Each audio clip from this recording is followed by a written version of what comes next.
दोस्तों बात करने वाले हैं इरेडा स्टॉक के बारे में। देखो स्टॉक के बारे में ना दो ऐसी बारीकी चीजें बताने वाला हूं। अगर आप वो किसी भी स्टॉक के बारे में जान लेते हो तो समझ लो आपने उस स्टॉक की 60 से लेके 80% तक जो डीप फंडामेंटल एनालिसिस है वो मात्र चंद मिनटों में कर डाली।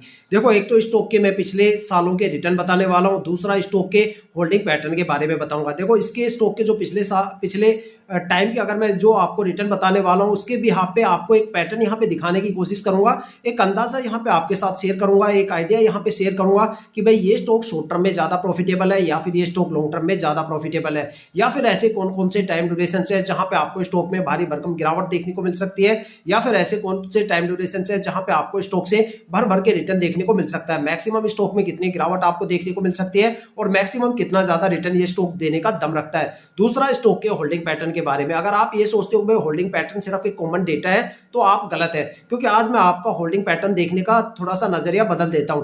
देखो किसी भी स्टॉक में इन्वेस्टमेंट करने से पहले वहां पे प्रमोटर की होल्डिंग 50% या उससे ज्यादा होनी चाहिए। अगर किसी भी स्टॉक के अंदर प्रमोटर की होल्डिंग 50% या उससे कम होती है तो इसका मतलब प्रमोटर अपनी होल्डिंग को जल्दी से रिलीज करने की कोशिश करेंगे, जिससे क्या होता है स्टॉक में स्ट्रेस लेवल बढ़ जाता है और स्टॉक के रिटर्न गिर जाते हैं। क्योंकि प्रमोटर और डीआईआई दो ट्रस्टेबल इन्वेस्टर्स होते हैं जो कंपनी के साथ लॉन्ग टर्म तक चलते हैं और वो अपनी धीरे धीरे करके होल्डिंग को रिलीज करते हैं। लेकिन दो ऐसी पैनिक कैटेगरी भी है जो सबसे पहले सोल्ड आउट करती है। आपको लग रहा होगा कि भाई पब्लिक इन्वेस्टर्स की बात कर रहा हूं, तो मैं बिल्कुल नहीं कर रहा। मैं यहाँ पे एफआईआई के बारे में बात कर रहा हूँ। एफआईआई का मतलब होता है फॉरेन इन्वेस्टर्स, वो इन्वेस्टर्स जो ग्लोबल और इंटरनेशनल मार्केट के अंदर इन्वेस्टमेंट करते हैं। जब उनको पता चलता है वहां पे गिरावट होने वाली है तो वो यहाँ पे सबसे पहले सोल्ड आउट करके निकलते हैं। इसी वजह से बोलते हैं कि भाई प्रमोटर की होल्डिंग ज्यादा से ज्यादा रखो, एफआईआई की होल्डिंग कम से कम रखो, क्योंकि एफआईआई ग्लोबल मार्केट के साथ डोमेस्टिक मार्केट के साथ साथ ग्लोबल मार्केट पे भी ध्यान रखती है।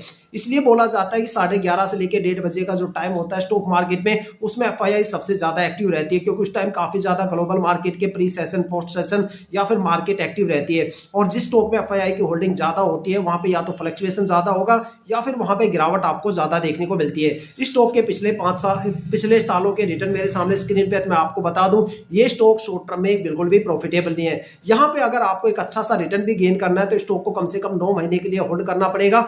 अगर स्टॉक के मैं रिटर्न बताऊं पिछले टाइम के, तो 2 साल में स्टॉक ने 260% का रिटर्न दिया है, इन्वेस्टर्स का पैसा 2.5 गुना से ज्यादा करके दिया है। 1 साल में स्टॉक ने 109% का रिटर्न दिया है, यहाँ पे इन्वेस्टर्स का पैसा डबल से ज्यादा करके दिया है। 9 महीने में स्टॉक ने 27.5% के करीब रिटर्न दिया है। आप किसी भी फाइनेंशियल वेबसाइट वगैरह पे जाके इसके रिटर्न चेक कर सकते हो।